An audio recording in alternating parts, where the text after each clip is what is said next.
ഇപ്പോൾ റോഷ്ന തന്നെ നമ്മളോടൊപ്പം ടെലിഫോൺ ലൈനിൽ ചേരുന്നുണ്ട്. റോഷ്ന, ഫേസ്ബുക്ക് പോസ്റ്റ് വായിച്ചിരുന്നു. താങ്കളുടെ പ്രതികരണം ഇപ്പോൾ ഞങ്ങൾ കേട്ടു. വലിയ രീതിയിൽ ചർച്ച ചെയ്യപ്പെടുന്ന ഒരു വിഷയമാണല്ലോ ഇപ്പോൾ. എന്നാണ് ഈ സംഭവം ഉണ്ടായത്? എന്താണ് താങ്കൾക്കുണ്ടായ ദുരനുഭവം? ആക്ച്വലി ഇത് എനിക്കൊരു ജൂൺ മാസത്തിലായിരിക്കും എന്നാണ് എൻ്റെ ഒരു ഓർമ്മ. കാരണം കുറെ മുന്നുണ്ടായൊരു സംഭവം ആയതുകൊണ്ട് നമ്മളിത് വളരെ എന്താ പറയാ ടൈമൊന്നും അത്ര അങ്ങോട്ട് എടുത്തു വെച്ചിട്ടില്ല. അപ്പം ജൂണിൽ ഉണ്ടായ ഒരു ഇഷ്യൂ ആയതുകൊണ്ട് ഞാൻ അതിനത്ര എന്താ പറയാ ഡീറ്റെയിൽ ആയിട്ട് വെച്ചിട്ടുണ്ടായിരുന്നില്ല. ഞാൻ ഇന്നലെ വൈകുന്നേരത്തോടു കൂടി ഇങ്ങനെ ഒരു പ്രോബ്ലത്തിന്റെ ഒരു ഫേസ്ബുക്ക് പോസ്റ്റ് കാണുകയും ഇദ്ദേഹത്തിന്റെ ഫോട്ടോ അതിൽ വരികയും ചെയ്തപ്പോഴാണ് ഞാൻ ഇതിനെ മനസ്സിലാക്കണത് ഇത് ഇയാളാണ് എന്നുള്ളത്. ഞാൻ അങ്ങനെ രാഷ്ട്രീയപരമായിട്ടോ അല്ലെങ്കിൽ മറ്റൊരു രീതിയിൽ ഇതിനെ വ്യാഖ്യാനിക്കാനോ ചർച്ച ചെയ്യാനോ ഒന്നും നിന്നിട്ടില്ല. പക്ഷെ എനിക്ക് ഇദ്ദേഹത്തിൽ നിന്നുണ്ടായത് വളരെ മോശമായ ഒരു അനുഭവമാണ്. ജൂണിൽ ഞാൻ എനിക്കൊരു ബോട്ടിക് സ്റ്റോർ ഉണ്ട്.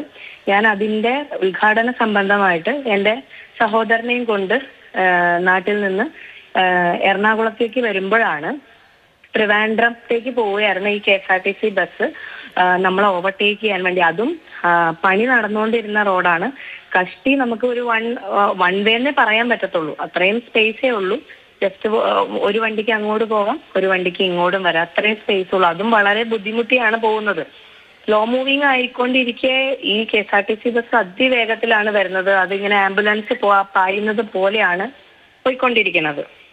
നമുക്ക് അപ്പം സൈഡാക്കാൻ സ്ഥലം ഉണ്ടെങ്കിൽ നമുക്ക് കൊടുക്കുന്നതുകൊണ്ട് ഒരു പ്രശ്നവുമില്ല.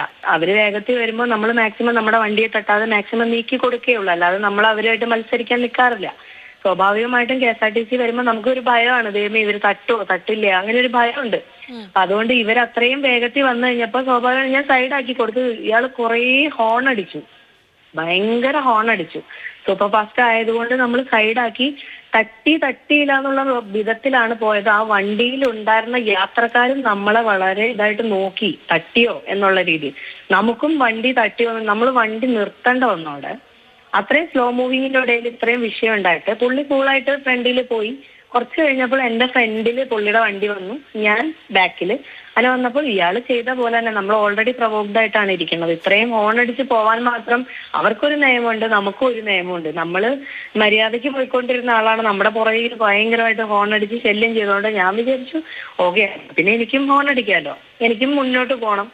ഫ്രീ ആയി, റോഡ് ഫ്രീ ആയി. ഇനി അങ്ങോട്ട് മുന്നോട്ട് പോകണമെങ്കിൽ ഇയാളെ നമ്മൾ ഫ്രണ്ടിൽ കാണുന്നുണ്ട്, നമുക്ക് ഹോൺ അടിക്കാം എന്നുള്ളത് കൊണ്ട് നമ്മൾ ഹോൺ അടിച്ചു.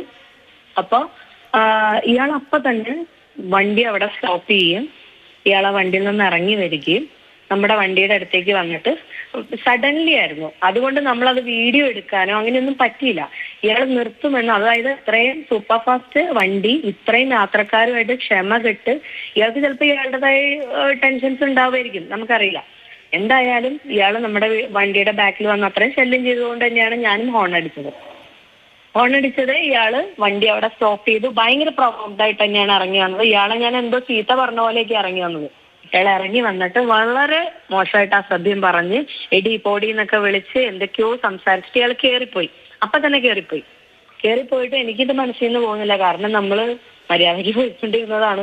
വെറുതെ ഒരാളുടെ വായിൽ നിന്ന് നമുക്ക് ചീത്ത കേട്ടതിന്റെ ഒരു ദേഷ്യം. പ്രതികരിച്ചിരുന്നോ ഇങ്ങനെ ഇത്രത്തോളം പറഞ്ഞു എന്നൊക്കെ പറയുമ്പോൾ? ആ സമയം നിങ്ങൾ ആരെങ്കിലും കൂടെ ഉണ്ടായിരുന്നവരോ മറ്റോ പ്രതികരിച്ചിരുന്നോ യദുവിനെതിരെ? ഇല്ല, എന്റെ അനിയൻ ചെറിയ കുട്ടിയാണ്, അവനങ്ങനെ സംസാരിക്കാനൊന്നും പറ്റില്ല. ഞാനല്ലേ ഡ്രൈവ് ചെയ്തോണ്ടിരുന്നത്. അപ്പൊ എനിക്കും ഈ പറഞ്ഞ പോലെ പെട്ടെന്ന് വന്നിട്ട് കുറെ ചീത്ത പറഞ്ഞ് ഷോ കാണിച്ച് വണ്ടി കയറുമ്പോൾ നമുക്ക് അതിന്റെ പുറകെ ഇറങ്ങി ചെന്ന് ചീത്ത പറയാൻ പറ്റുമോ? അങ്ങനെയൊന്നും പറ്റത്തില്ല. അതും അത്രയും കൺജസ്റ്റഡ് ആയിട്ടുള്ള ഒരു റോഡിൽ നമ്മൾ ഇറങ്ങി നിൽക്കാൻ പറ്റത്തില്ല. ഒരുപാട് ദൂരം ഒന്നും അധികം മുന്നോട്ട് പോയിട്ടില്ല പണി നടക്കുന്നിടത്തുനിന്ന്. പിന്നെ കുറച്ചങ്ങ് മുന്നോട്ട് പോയപ്പം വണ്ടി ആളെ കയറ്റാൻ വേണ്ടി സൈഡാക്കുകയും നമ്മൾ കുറച്ച് മുന്നോട്ട് പോയപ്പോൾ MBDയുടെ വണ്ടി നമ്മുടെ സൈഡിൽ കൂടെ ഇങ്ങനെ പാസ് ചെയ്തിട്ട് ഒരു റോഡിന്റെ സൈഡിലോട്ട് നിർത്തിയായിരുന്നു MBD. അപ്പം അപ്പോഴാണ് നമ്മൾ അവിടെ സൈഡാക്കിയിട്ട് സാറിനോട് കാര്യം പറഞ്ഞത്. പരാതിയോ മറ്റോ കൊടുത്തിട്ടുണ്ടായിരുന്നു ഈ സംഭവം? ഇല്ല. കാരണം എനിക്ക് എന്റേതായ ബിസിനസ് സംബന്ധമായിട്ട് ഞാൻ പറഞ്ഞ ഉദ്ഘാടന സംബന്ധമായിട്ട് ഞാൻ ഓടിക്കൊണ്ടിരിക്കുന്ന സമയമായിരുന്നു. എനിക്ക് ഒന്നാമത് നമ്മുടെ ഏരിയ അല്ല, കുന്നംകുളം ആ ഭാഗം ആയതുകൊണ്ട് നമുക്ക് അത്രയും ആളുകളെയും എനിക്ക് അത്ര അറിയത്തില്ല. നമ്മൾ നാട്ടിൽ നിന്ന് എറണാകുളമാണ് നമ്മുടെ സ്ഥലം, ഞാൻ താമസിക്കുന്നത് എറണാകുളത്താണ്. സോ എനിക്ക് ആ സമയത്ത് ഒരു ആവശ്യമില്ലാതെ അതായത് നമുക്ക് അത്രയും പ്രഷറൊന്നുമില്ല. നമ്മളത് പറഞ്ഞു MBD ആണ് അത് സോൾവ് ചെയ്ത് വിട്ടത്. അല്ല, എന്നാലും ഇത്രയും മോശമായ ഒരു അനുഭവം ഉണ്ടായി എന്ന് പറയുമ്പോഴും ഈ തിരക്കിന് ശേഷം ഒരു പരാതി കൊടുക്കുക ആ രീതിയിലുള്ള ഒരു തീരുമാനത്തിലോട്ടും പോയില്ലേ?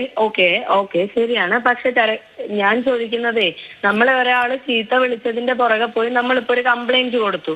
അതിന് സഡൻ ആക്ഷന് ഞാൻ എവിടെ പോയിട്ടാണ് ഇതിന്റെ കാര്യങ്ങൾ ഞാൻ ഇതിന്റെ പുറകെ നടക്കേണ്ടി വരില്ലേ? ഇല്ലേ? സ്വാഭാവികമായിട്ട് എന്താണ് അതിൽ ആക്ഷൻ എടുക്കാന്നുള്ളത് നമുക്ക് വ്യക്തമായിട്ട് അറിയാം. ഞാൻ ഒന്ന് ഇടപെടുകയാണ്. ഇപ്പോൾ ആ ഡ്രൈവറായ യദു കൂടി നമ്മളോടൊപ്പം ടെലിഫോൺ ലൈനിൽ ചേരുന്നുണ്ട്. യദു, ഇപ്പോൾ റോഷ്ന എന്ന നടിയാണ് താങ്കൾക്കെതിരെ രംഗത്ത് വന്നിരിക്കുന്നത്. കുറച്ചു നാൾ മുമ്പ് ഉണ്ടായ സംഭവമാണ്. അതിനെക്കുറിച്ച് താങ്കൾ ഓർക്കുന്നുണ്ടോ? പറയുമോ? നാട്ടിലൊരു ക്യാമ്പയിൻ ചെയ്യുന്നുണ്ട്. 3 വർഷമായി ചപ്പാത്തി വൈക്ക് സത്യാഗ്രഹം പഞ്ചാബ് നാക്കാതെ നാളെ ഫോൺ ചെയ്ത് അവിടെ നാട്ടിലത്തെ ഏതോ ഞാനൊന്ന് ഇടപെടുകയാണ്. കാരണം താങ്കളുടെ ആ റേഞ്ചിനോ മറ്റോ എന്തോ പ്രശ്നമുണ്ട് എന്നാണ് ഞാൻ മനസ്സിലാക്കുന്നത്. റോഷ്ന തുടരുന്നുണ്ട് എന്ന് ഞാൻ മനസ്സിലാക്കുന്നു. താങ്കൾക്ക് പറയാം, പിന്നീട് പരാതിയുമായിട്ടൊന്നും മുന്നോട്ട് പോകാനൊന്നും തീരുമാനിച്ചതൊന്നുമില്ല.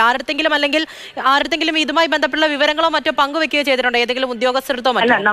നമ്മൾ MBD, ഞാൻ പറഞ്ഞല്ലോ, അവിടുത്തെ MBD വണ്ടി അവിടെ സൈഡാക്കുന്ന കണ്ടപ്പോൾ നമ്മൾ അവിടെ നിന്ന് ഇറങ്ങി അദ്ദേഹത്തോട് കാര്യം സംസാരിച്ചു. ഈ KSRTCയെ MBD കൈ കാണിക്കുകയോ അല്ലെങ്കിൽ നമ്മൾ കൈ കാണിച്ച് നിർത്തുകയോ ഒന്നും ചെയ്തിട്ടില്ല. ഇദ്ദേഹം അതിന് വരുന്നേ ഉണ്ടായിരുന്നു. നമ്മൾ കുറച്ച് മുന്നോട്ട് പോയല്ലോ, അപ്പോഴാണല്ലോ MBD സൈഡിൽ നിൽക്കുന്നത് കണ്ടത്. ദെൻ ഒരാവശ്യമില്ലാതെ അത്രയും യാത്രക്കാരുമായിട്ട് സൂപ്പർ ഫാസ്റ്റ് ബസ് പോയിക്കൊണ്ടിരുന്ന ബസ് നമ്മളവിടെ MBDയോട് സംസാരിക്കുന്ന കണ്ടപ്പോഴത്തേനും ഇദ്ദേഹം എന്തിനു വണ്ടി നിർത്തിയത്? വണ്ടി നിർത്തി അതിന് എക്സ്പ്ലനേഷൻ തരാൻ വരുന്നു, കുറെ സംസാരിക്കുന്നു, കുറെ വാക്ക് തർക്കങ്ങളാകുന്നു. MBD പറയുന്നു നിങ്ങൾക്ക് പരാതി ഉണ്ടെങ്കിൽ സ്റ്റേഷനിൽ പോകാമെന്ന്. ഇദ്ദേഹം വണ്ടി എടുത്തിട്ട് ട്രിവാൻഡ്രത്തോട്ട് പോകും. എനിക്ക് എന്റേതായ കാര്യങ്ങളില്ലേ?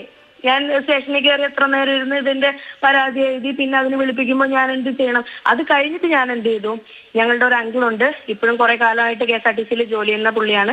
പുള്ളിയുടെ അടുത്ത് ഞാൻ പറഞ്ഞു ഇങ്ങനെ ഒരു വിഷയം ഉണ്ടെന്ന്. അപ്പൊ എന്റെ അടുത്ത് പറഞ്ഞു KSRTC ബസിന്റെ ബാക്കിൽ ഒരു നമ്പർ ഉണ്ട്, അതിൽ വിളിച്ചു കഴിയുമ്പോൾ ഓടിച്ചിരുന്ന ഡ്രൈവറെ ഇതിന്റെ എക്സ്പ്ലനേഷന് വേണ്ടി വിളിക്കും എന്ന്. അപ്പൊ പിന്നെ നമുക്ക് സ്വാഭാവികമായിട്ടും കുറച്ച് പ്രാവശ്യം കയറി ഇറങ്ങി കഴിയുമ്പോൾ അവർക്ക് അതൊരു പണിഷ്മെന്റ് ആയിട്ട് ഫീൽ ചെയ്തോളും. അങ്ങനെ വിട്ടേക്ക് ഇതിനെ എന്ന് പറഞ്ഞു. അങ്ങനെ ഞാൻ വിളിക്കാൻ ശ്രമിച്ചെങ്കിൽ എനിക്ക് ആ നമ്പറിലേക്ക് ഫോൺ പോയിരുന്നില്ല. ആ സമയത്ത് ഒരു 3-4 വട്ടമെങ്കിലും ഞാൻ വിളിച്ചു നോക്കിയിട്ടുണ്ട് ആ നമ്പറിൽ. എനിക്ക് ഫോൺ പോയിട്ടില്ല. പിന്നെ ഞാനതൊന്ന് മറന്നുപോയി. ഏതായാലും ആ സമയത്തെങ്കിലും താങ്കളൊന്ന് ഇടപെട്ടിട്ടുണ്ട് എന്ന് ഞാൻ മനസ്സിലാക്കുന്നു.